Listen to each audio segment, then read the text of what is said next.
Shalom saudara yang dikasih dalam Tuhan, puji Tuhan. Pagi hari ini kembali lagi saya menyapa setiap umat Tuhan, secara khusus umat Tuhan yang mengambil waktu sejenak untuk kita beribadah kepada Tuhan, untuk kita merenungkan firman Tuhan, untuk kita belajar untuk tetap terus memegang janji Tuhan. Karena Alkitab jelas mengatakan, carilah kerajaan Allah serta kebenarannya terlebih dahulu, maka segala yang baik itu akan ditambahkan dalam hidupmu. Hidup kita tetap terus memegang apa yang firman Tuhan katakan, tidak berdasarkan apa yang kita lihat, karena seringkali apa yang kita lihat membuat kita takut, membuat kita cemas, membuat kita khawatir. Seringkali apa yang kita dengar juga seringkali membuat kita takut, cemas, dan khawatir. Tapi firman Tuhan, kebenaran adalah kabar sukacita, kabar pengharapan, sehingga ketika kita merenungkan firman Tuhan ada kekuatan. Ketika kita merenungkan firman Tuhan ada pengharapan, dan firman Tuhan inilah yang menerangi setiap jalan kehidupan kita. Karena itu melalui program Bible and Coffee ini, saya mengajak setiap umat Tuhan untuk cari Tuhan sebelum kita memulai segala sesuatunya. Renungan ini tidak lama kok saudara, ya kan? Kita merenungkan firman Tuhan tidak lama, tapi itu menjadi dasar kekuatan kita untuk menjalani sepanjang hari ini. Karena benarlah apa yang dikatakan firman Tuhan. Firman-Mu pelita bagi kakiku, terang bagi jalanku. Firman itu yang menerangi langkah kita, menuntun kita untuk masuk dalam janji-janji Tuhan yang ajaib dan sempurna. Karena itu mari kita berdoa. Kita akan kembali merenungkan firman Tuhan. Bapa Surgawi, kami mengucap syukur karena kasih karunia Tuhan, karena pemeliharaan Tuhan. Tuhan menuntun kami, memberkati hidup kami, membimbing kami masuk dalam jalan-jalan Tuhan yang sempurna. Dan kami bersyukur karena setiap kali mendengarkan firman-Mu kami dapatkan kekuatan. Setiap kali kami mendengarkan dan merenungkan firman-Mu kami mendapatkan pengharapan. Karena itu biarlah firman-Mu memerdekakan hidup kami. Firman-Mu membersihkan kelakuan karakter kami, sehingga semakin hari kami semakin dibaharui, semakin hari kami semakin menjadi pribadi-pribadi yang berkenan di hati Tuhan. Bapa, berkati umat-Mu yang pagi hari secara khusus akan mengambil waktu untuk merenungkan firman Tuhan. Tuhan bicara bagi masing-masing kami, sehingga kami mengerti akan kebenaran, dan biarlah kebenaran itu yang memerdekakan hidup kami. Di dalam nama Tuhan Yesus kami berdoa. Haleluya. Amin, amin. Puji Tuhan. Nah, saudara yang dikasih dalam Tuhan, di dalam Yesaya 58 ayat 2 sampai dengan ayat 4, saudara dikasih dalam Tuhan. Kita akan lihat sama-sama apa yang firman Tuhan katakan dalam Yesaya 58 ayat 2 sampai dengan ayat yang keempat. Tuhan bilang begini, memang setiap hari mereka mencari aku dan suka untuk mengenal segala jalanku. Lihat saudara, ada orang-orang yang setiap hari cari Tuhan. Wait, mantap, luar biasa. Mereka mencari kebenaran, mereka suka untuk mengenal segala jalan-jalan Tuhan. Tapi apa yang terjadi selanjutnya? Seperti bangsa yang melakukan yang benar dan tidak meninggalkan hukum Allahnya. Sampai sini masih benar. Mereka menanyakan aku tentang hukum-hukum yang benar. Good. Mereka suka mendekat menghadap Allah. Tanyanya, perhatikan ayat yang ketiga. Mengapa kami berpuasa dan engkau tidak memperhatikannya juga? Mengapa kami merendahkan diri dan engkau tidak mengindahkan juga? Inilah teguran Tuhan. Pada akhirnya Tuhan bilang begini, sesungguhnya pada hari puasamu engkau masih tetap mengurus urusanmu dan engkau mendesak-desak semua burumu. Ayat 4. Sesungguhnya kamu berpuasa sambil berbantah dan berkelahi serta memukul dengan tinju dengan tidak semena-mena. Dengan caramu berpuasa seperti sekarang ini, suaramu tidak akan didengar di tempat tinggi. Lihat saudara, Tuhan menguji bangsa Israel pada saat itu mencari Tuhan, suka akan hukum-hukum Tuhan, suka berpuasa, tapi dipertanyakan sama mereka, kok kami berpuasa tapi Tuhan seakan-akan tidak tolong kami. Ternyata yang Tuhan lihat, mereka mengerjakan hubungan mereka dengan Tuhan baik, tapi mereka bekerja hubungan dengan sesama hancur, saudaraku. Iya kan? Ini yang menjadi teguran juga buat setiap kita. Kalau kita ngaku anak Tuhan, kalau kita ngaku sering mencari Tuhan, kita ngaku sering beribadah kepada Tuhan, tapi hubungan kita dengan sesama hancur, itu dipertanyakan, jadi pertanyaan yang besar. Bagaimana bisa hubunganmu dengan Allah yang tidak terlihat itu baik, tapi hubungan kita dengan sesama yang terlihat itu hancur? Bagaimana kita bisa mengasihi Allah yang tidak terlihat? Bagaimana kita bisa mengasihi Tuhan kita yang tidak terlihat, yang kita sembah, sedangkan yang sesama yang terlihat aja kita nggak bisa mengasihi? Nah, jangan sampai kita jadi seperti ini, saudara. Wah, ini bahaya sekali. Bahaya sekali. Kita pikir kita orang-orang yang wah dahsyat luar biasa, rohani gitu kan. Tapi kita bisa melihat buahnya loh saudara. Buahnya itu terlihat antara kita dengan sesama kita. Kalau kita hidup beribadah kepada Tuhan, memuji, menyembah Tuhan, melakukan apa yang Tuhan bilang baik, tapi hubungan kita dengan sesama, kita fitnah sana sini, kita dusta sana sini, kita bohongin orang, kita gosipin orang, kita melakukan segala sesuatu yang menyakiti hati orang. Saya mau perkatakan saudara dikasih dalam Tuhan, Alkitab bilang kalau engkau tidak bisa menjaga lidahmu, sia-sialah ibadahmu. Dengan kata lain, hubungan kita dengan sesama itu harusnya memberikan dampak. Iya kan? Hubungan kita dengan Tuhan harusnya memberikan dampak dengan hubungan kita dengan sesama.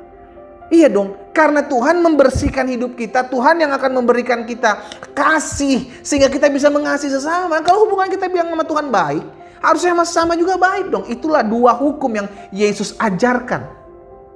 Tatkala ada seorang Farisi pada saat itu menanyakan saudara yang dikasih dalam Tuhan. Di dalam Matius 22 ayat 37-39 bilang begini. Yesus menjawab dia, katanya, kasihilah Tuhan Allahmu dengan segenap hatimu dan dengan segenap jiwamu dan dengan segenap akal budimu. Jadi orang Farisi ini tanya, guru hukum mana yang terutama dalam seluruh hukum yang kau berikan? Ya kan, Yesus bilang, kasihilah hukum yang pertama, kasihilah Tuhan Allahmu dengan segenap hatimu, segenap jiwamu, dengan segenap akal budimu. Itulah hukum yang terutama dan pertama. Ayat 39. Hukum yang kedua yang sama, berarti sama-sama utama, sama-sama penting. Apa itu?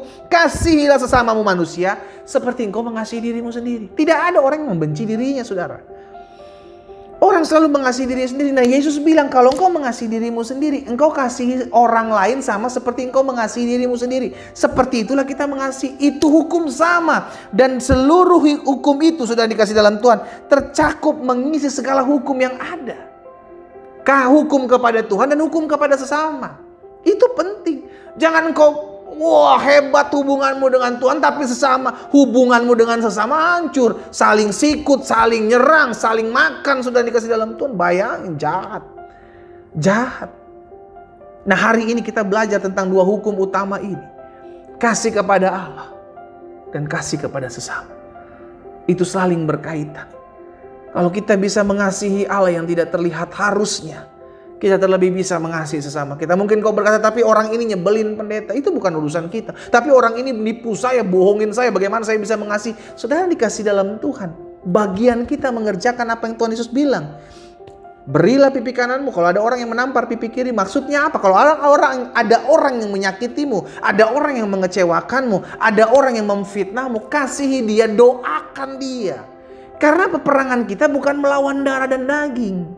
Selama ada darahnya, selama ada dagingnya, dia bukan musuh kita. Amin saudara. Dia bukan musuh kita. Karena ada darahnya, ada dagingnya, itu manusia. Sama, mungkin dia sedang jatuh dalam dosa. Mungkin dia sedang tidak sadar kalau hidupnya dipakai setan. Tapi kita mau jadi berkat bagi mereka.